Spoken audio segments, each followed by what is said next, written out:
Shalom saudara-saudari yang terkasih di dalam Tuhan.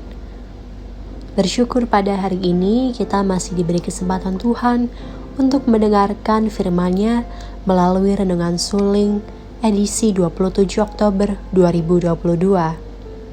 Sebelum kita mendengarkan firman Tuhan, marilah kita bersama-sama untuk bersatu di dalam doa. Bapa yang bertahta di dalam kerajaan surga, terima kasih Tuhan atas berkat dan atas karunia yang sudah Tuhan limpahkan kepada kami. Kami bersyukur Tuhan, Engkau masih memberkati kami. Engkau masih memberi kami kesempatan untuk mendengarkan firman-Mu melalui renungan pada hari ini. Biarlah apa yang kami dengar Tuhan bisa menjadi berkat, bisa menjadi rema, bisa menjadi terang bagi kehidupan kami dan kehidupan orang-orang di sekitar kami. Terima kasih Allah, terima kasih Bapa, terima kasih Yesus, terima kasih Roh Kudus. Hanya di dalam nama Tuhan Yesus Kristus kami telah berdoa dan mengucap syukur kepadamu. Haleluya, amin. Saudara-saudari yang terkasih di dalam Tuhan, renungan kita pada hari ini berjudul Milikilah Lidah Seorang Murid, yang diambil dari kitab Yesaya pasal yang ke-50 ayat yang ke-4 sampai dengan ayat yang ke-11. Yesaya pasalnya yang ke-50 ayat 4a, Allah berfirman, Tuhan Allah telah memberikan kepadaku lidah seorang murid, supaya dengan perkataan aku dapat memberi semangat baru kepada orang yang letih lesu. Saudara-saudari yang terkasih di dalam Tuhan, memang lidah tak bertulang, tak terbatas kata-kata. Tinggi gunung 1000 janji, lain di bibir, lain di hati. Itulah sebaris bait lagu nostalgia yang pernah menjadi top hits sekitar tahun 80-an. Dalam zaman yang semakin tidak menentu ini, lidah semakin sering digunakan menjadi sebuah alat yang untuk tujuan-tujuan yang tidak baik.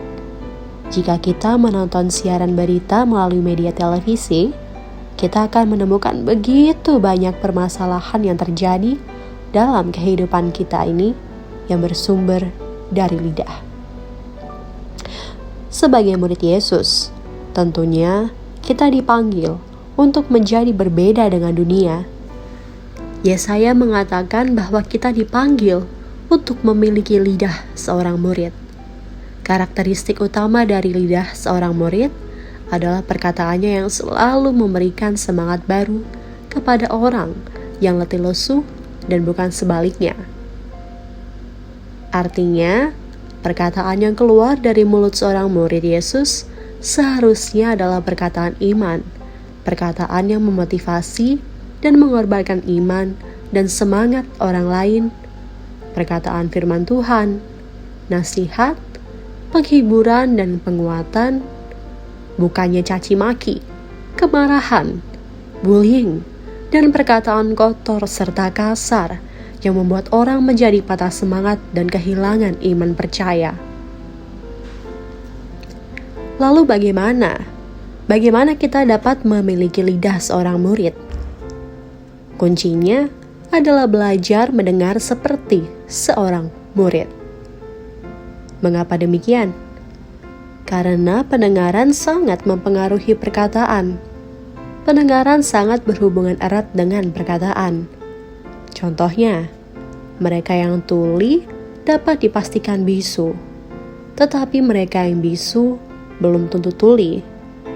Bayi belajar berbicara karena mereka mendengar kosakata yang diucapkan atau diajarkan oleh orang tuanya. Karena itu, jika kita mendengar hal-hal yang baik, maka perkataan-perkataan kita adalah perkataan yang baik. Sebaliknya, jika kita banyak mendengar hal-hal yang tidak baik, maka perkataan-perkataan kita adalah perkataan yang tidak baik pula. Ingin memiliki lidah seorang murid? mulailah dengan mempertajam pendengaran kita seperti seorang murid. Tuhan rindu mempertajam pendengaran kita setiap pagi, saat kita bersaat teduh, saat kita membangun keintiman, keakraban dengan Tuhan, dan mendengarkan segala pengajaran dan firman-Nya. Saudara-saudari yang terkasih di dalam Tuhan, lidah seorang murid berawal dari kesediaan diri untuk mendengar layaknya seorang murid. Saudara-saudari yang terkasih di dalam Tuhan, pokok doa kita pada hari ini, marilah kita terus berdoa untuk pelayanan keluarga Pendeta Samuel, agar terus Tuhan berkati dengan kesehatan dan kekuatan serta hikmat dalam pelayanan. Demikian renungan suling kita pada hari ini, kiranya menjadi berkat dan rema bagi kita semua. Tuhan Yesus memberkati.